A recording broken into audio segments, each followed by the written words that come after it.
Welcome. I'm Kinetic Symphony. I hunt down and report on mysterious and weird true stories, from glitches to the paranormal.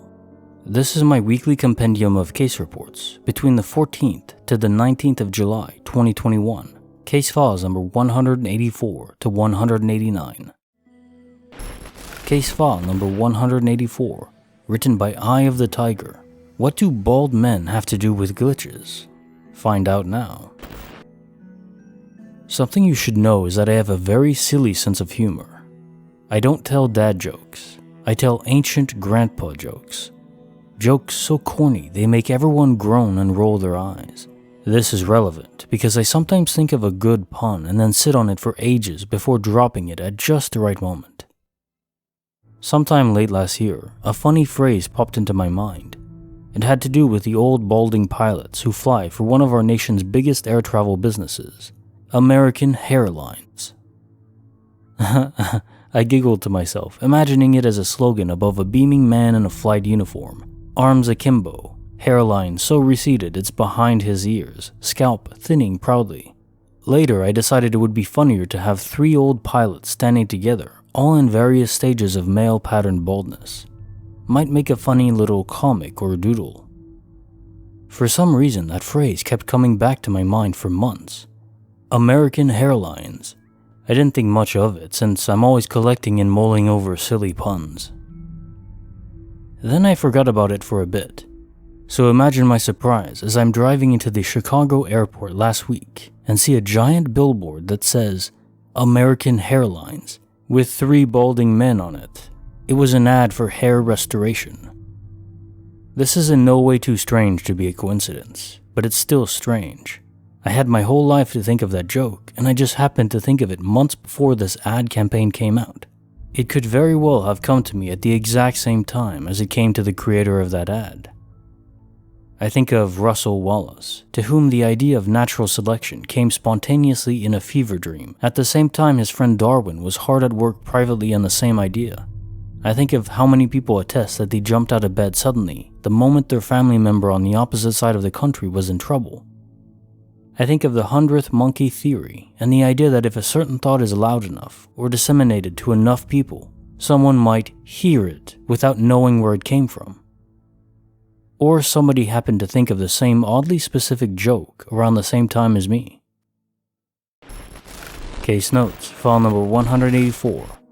So as a baldy myself, I can respect this grandpa level joke.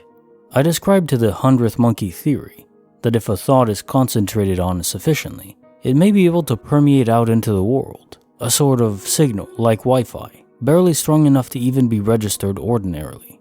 But on occasion, pump enough juice in and magic can happen. My guess, however, is this connection would still be limited by space.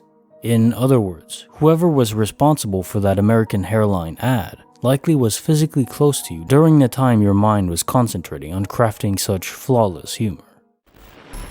Case file number 185, written by Ralph the Undertaker. It's an animal trapped. No, wait, it's just cardboard. I don't know where else to post this. I'm going to try to remember as much as I can. I don't really like talking about this because it makes me severely unnerved, but I want to know if anyone else has experienced anything like this. This happened last spring in Syracuse, New York. I was driving in the middle of the night on this long stretch of road, and out of the blue, my friend, who was in the passenger seat, points in front of him and says very loudly, "What the hell is that?" So I look, and there's a cardboard box in the road, kinda just inching nonchalantly over to us. So I immediately thought to myself, oh, there's probably an animal in it, and it's trapped in there, so I'm gonna do the decent thing, get out and go help it. I start to slow down the car to get out. I look over at my friend, and he has a really uncomfortable, scared look on his face, and he starts begging me to not get out of the car and just to drive. So I'm like, dude, calm down, it's just an animal trapped inside. So I look again, and I realize that it's not a cardboard box.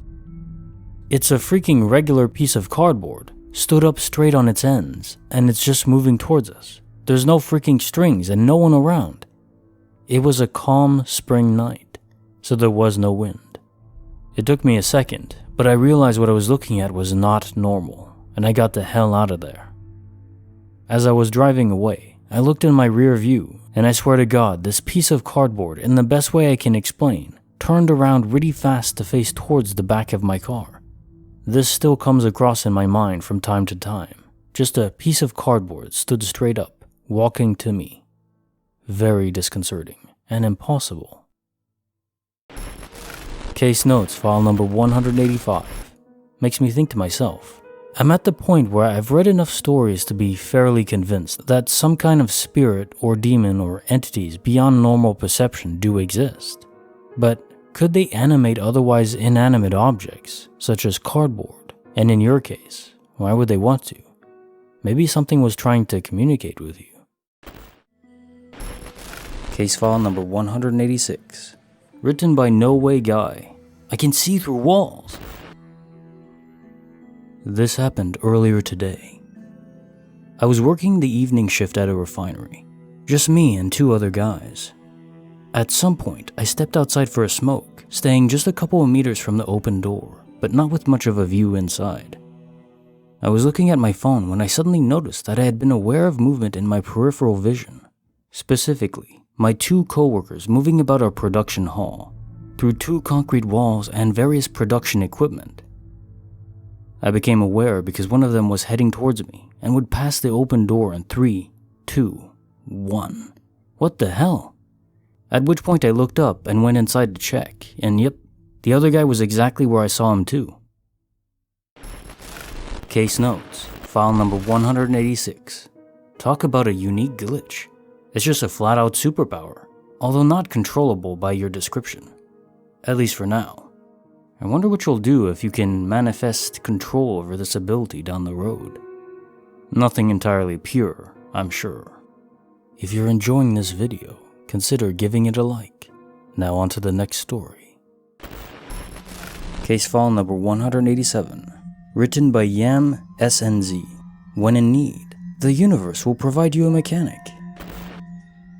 This happened about a month ago, and I still think it's pretty weird, so I've decided to post and see if anyone else thinks so too. I live in quite a small rural area. It's over an hour's drive to the nearest town, through a winding road that is fairly quiet, not a busy traffic area at all. Occasionally, I will only come across a handful of other cars on the entire trip. There is also no phone reception through the most isolated part of the road. This stretch winds through a gully for about 35 minutes with no reception. I drive a reliable car that hasn't broken down, ever. So imagine my surprise when midway through this no reception stretch, late one night, my oil light came on and the car threw up a warning that basically said, "Stop driving immediately and check oil." I pulled over and looked to check if it was safe to open my door to get out and check the engine.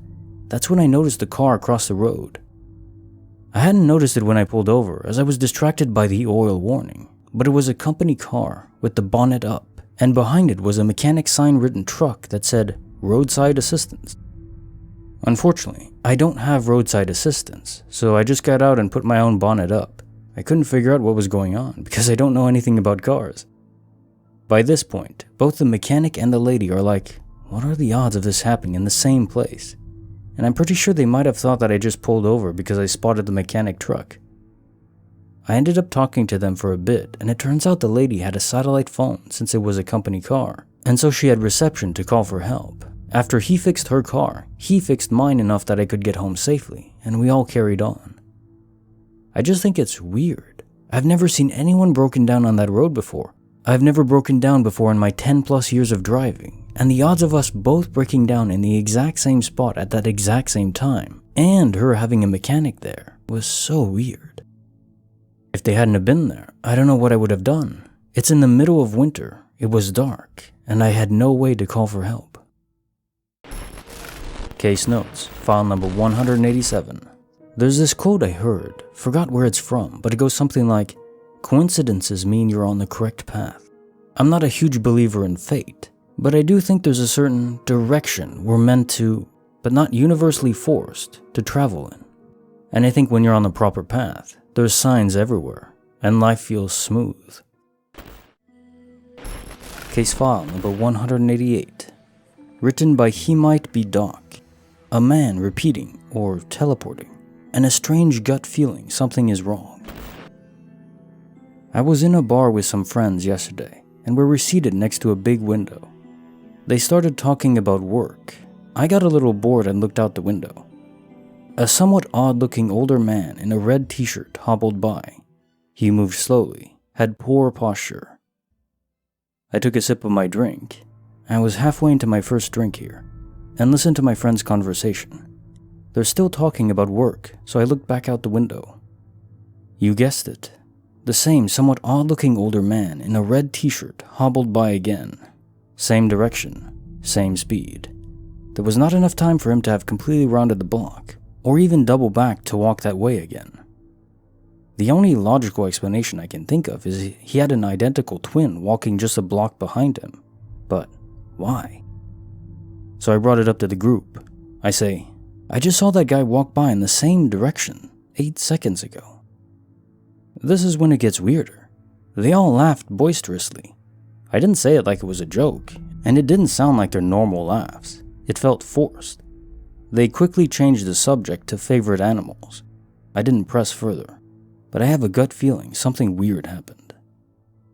This is not the type of person I am either. I'm even-keeled, not into supernatural or anything like that. Maybe I should bring it up to them again. Case notes, file number 188. This is more unsettling to me than many stories about demons or even direct attack events. I'm not sure why either. You mentioning how your friends reacted could be part of it. I always thought of the Truman Show as more of a horror than social commentary or philosophy.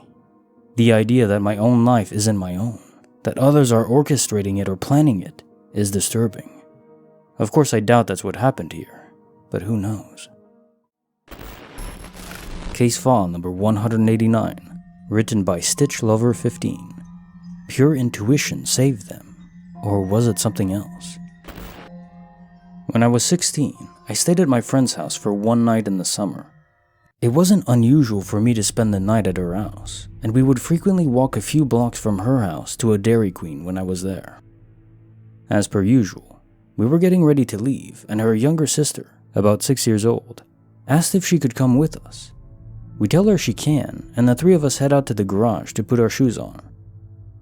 All of a sudden, I get this strong, overwhelming feeling that I don't feel safe going. I was afraid. Call it a gut feeling, whatever. This was unusual because we had done this several times before, and I've never encountered any issues. I, discreetly, tell my friend that something feels off and I no longer want to go, trying not to scare her sister. She tries to brush it off and reassure me that we'll be just fine like always. After hesitating for a moment, I agree and we head out of the garage. As we are leaving, her older brother, who was responsible for all of us at the time, comes running out of the door to stop us and tell us he doesn't think we should go. By this time, I'm really shaken and no one could possibly convince me to go. We listen to her brother and agree to go back inside. The next day, my aunt, who knew I was with my friend and knew about our plans, called me to check on me. Turns out, there was an attempted kidnapping in the area that night, and she wanted to make sure it wasn't us. Something was clearly protecting us that night. It still gives me chills to think about it 10 years later. Case notes, file number 189. The usual suspect at play here, perhaps. A guardian angel is probable, but perhaps it was just your raw intuition, which is our subconscious brain processing thousands of times more information than our conscious mind could ever dream of. With all this information flowing around, it's conceivable there was some hint or pattern you had knowledge of regarding that specific Dairy Queen in your area. Maybe a news broadcast, maybe a friend mentioning something a year earlier. Anything like that. The impressive and unexplainable aspect, though, is the timing.